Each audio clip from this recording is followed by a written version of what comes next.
Hi, thank you. My name's Victoria Furby, and I am the coordinator of music education at Buffalo State University, part of the State University of New York system. This presentation is the result of a systematic review of literature regarding burnout, particularly burnout as regards music teachers. It's often been said that do work you love and you'll never work a day in your life. However, we all know that as teachers not to be truth. Work is work, and things that we love are things that we love, and we can love our work, but it is still work.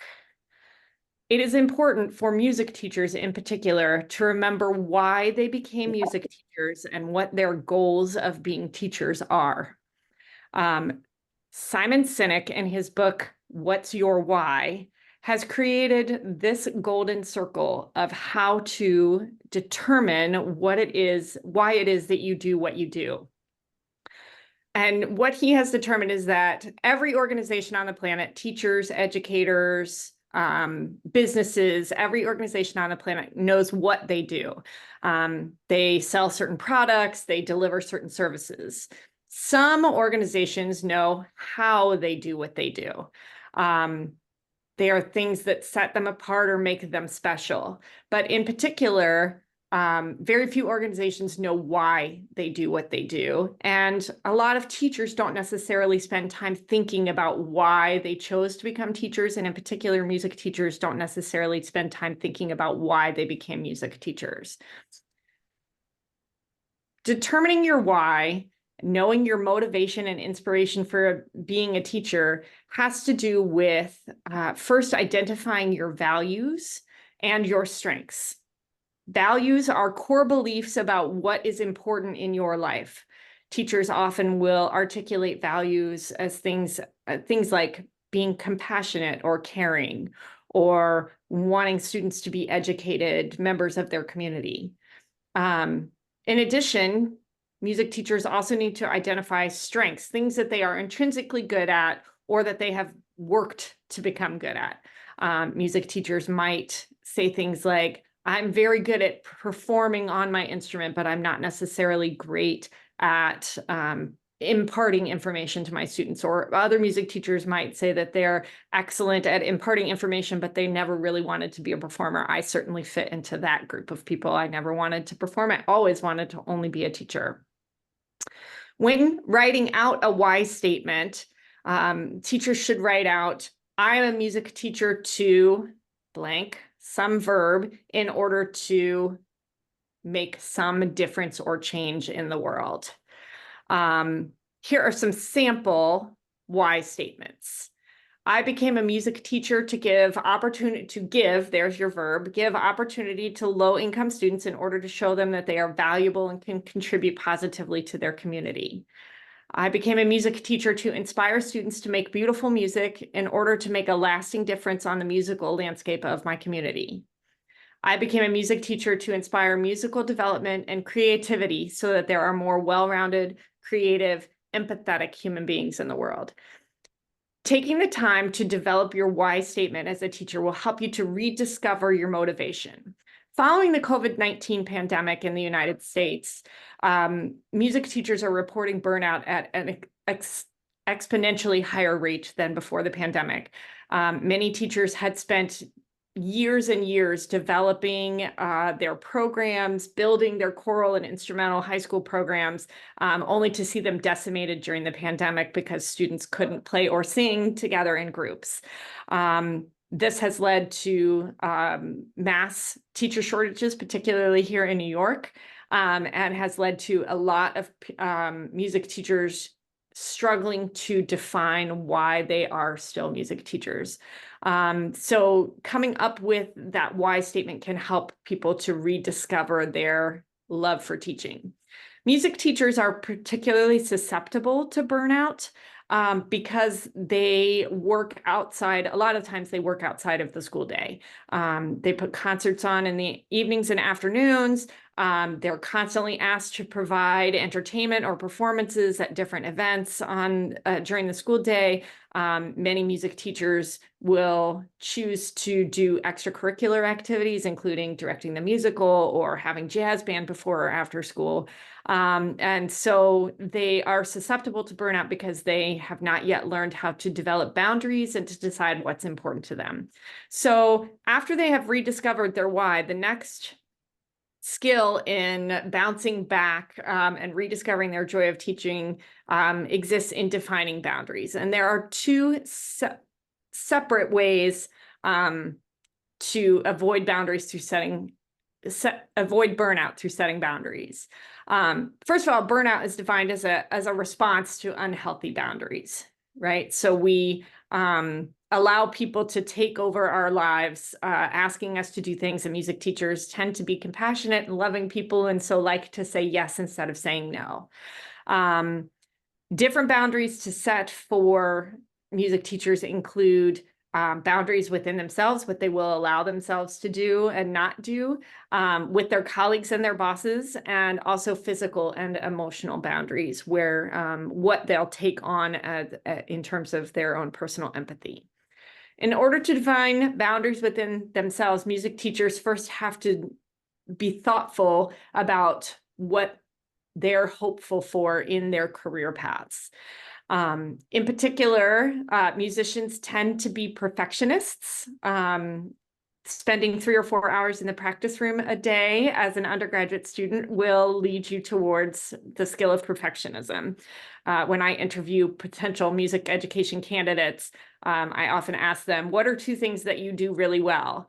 And they cannot answer that question, right? Music is about self-criticism a lot of the time. And so musicians can very easily answer the question, what are 2 things you need to improve?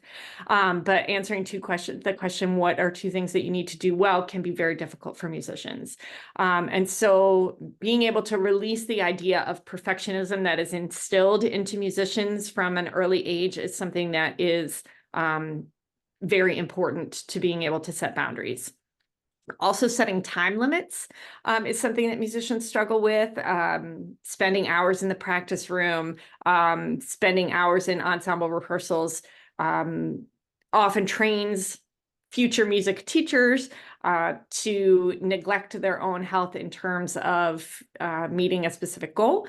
And so setting time limits about what amount of time they're willing to spend working in their profession is something that's important. And also taking breaks is very important. So going along hand in hand with setting time limits is also having time that you take away from work. And that's something that I think all teachers could learn how to do. When setting boundaries with other people, there are things that music teachers and all teachers need to be able to do.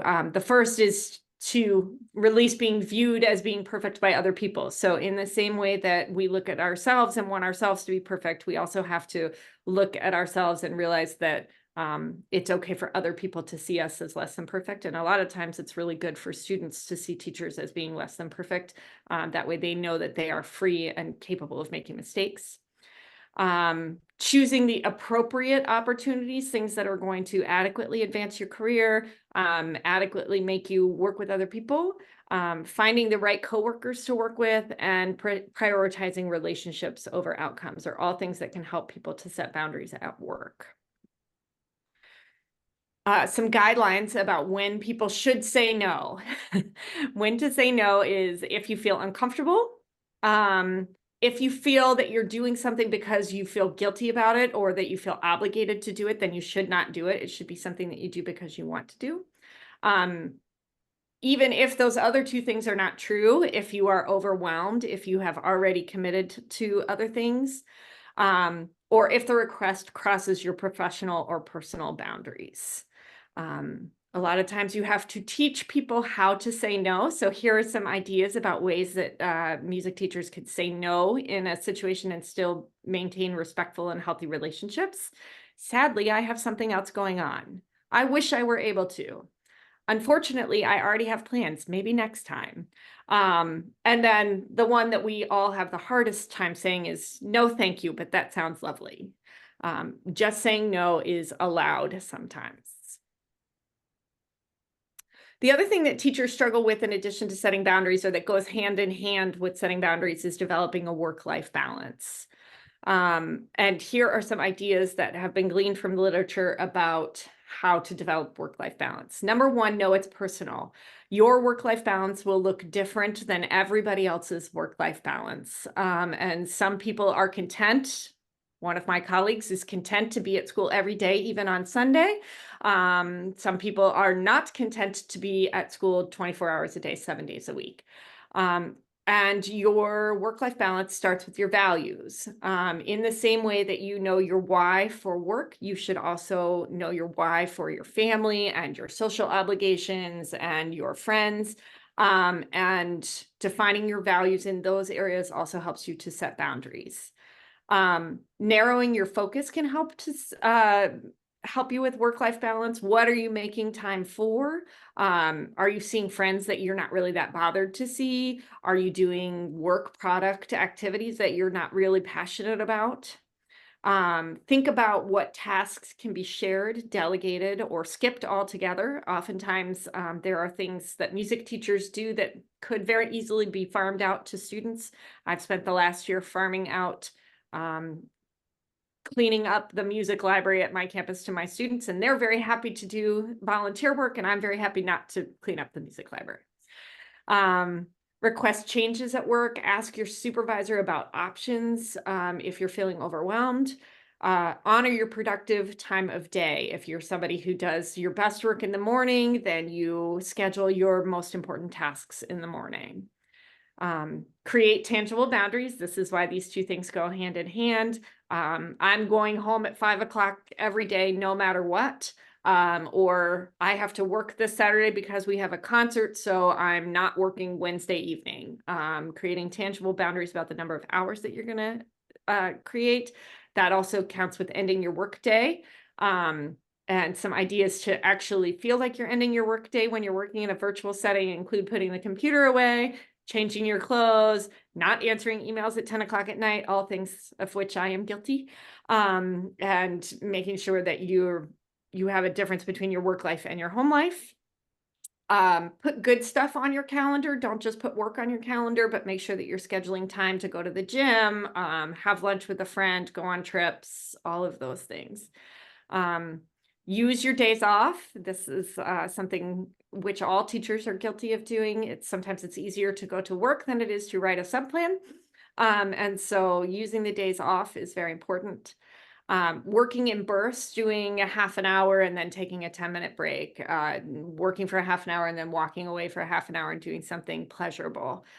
Maybe reading a book like some of our colleagues earlier were talking about. And then considering professional support if you are not capable of developing your own personal work-life balance. The last piece of building back better includes building resilience. And these are some mental health strategies that can help students, that can help teachers to build resilience. In particular, we as human beings tend to be negative self-talkers, right? We talk to ourselves in ways like, oh, I can't believe you did that, or this thing's going so wrong. That is biologically programmed into human beings. And there are ways to help you change the negative narrative. So one includes practicing expressive writing, journaling. Negative experiences can help to release them rather than focus on them. Learning to counter negative thoughts. Research has determined that there are 5 categories of negative thoughts, which include forecasting or predicting, magnifying the negative, catastrophizing, which is my favorite word, mind reading, and personalizing. And oftentimes these thoughts are wildly unrealistic, right? So learning to counter negative thoughts and create more realistic neutral thoughts. Creating positive thoughts actually decreases self-efficacy, but creating neutral thoughts can actually help you to get over negative thinking. And then mindfully seek and remember joyful moments. People are hardwired to remember and focus on negative experiences as part of our biological makeup. Noticing and documenting positive experiences can actually help to change memory formation.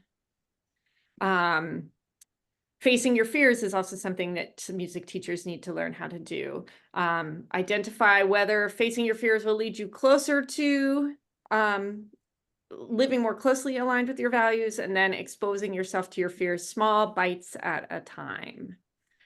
And then finally, practicing mindful self-compassion, being mindful without judgeful. This is stressful. It doesn't necessarily have to be negative, right? It's just the experience that people are having in the moment. And all experiences are temporary and will pass. Remembering that you're not alone and talking to yourself the way that you would talk to a good friend. Here are some ideas to develop mindfulness practices: meditation, breathing meditation, walking meditation, body scanning, and there's lots of different meditation suggestions. Cultivating forgiveness in yourself and others. So putting it all together, using your values to decide, you decide what tasks are necessary to do your job to the level with which you are comfortable, right? And that level will be different for every teacher. What boundaries need to be implemented in order to do those tasks to the best of your ability while maintaining a work-life balance, and then thinking about what steps are you going to take in order to bounce back from struggles, fears, and difficult situations. Does anybody have any questions?